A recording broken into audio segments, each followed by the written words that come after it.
cliente deixou essa máquina na oficina e relatou que estava custando pegar e fraca. Desmontei o equipamento e fui logo fazer os testes. Vi que o retentor estava com entrada de ar falsa, não estava totalmente vedado. O meio da carcaça também estava com partes com entrada de ar falsa, que não estavam totalmente vedadas.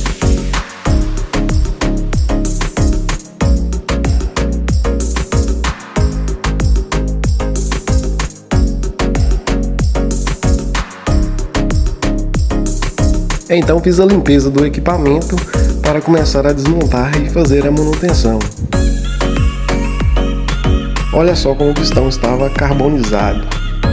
Fiz a limpeza e descarbonizei. Retentores e juntas novas. Equipamento montado. Equipamento já funcionando.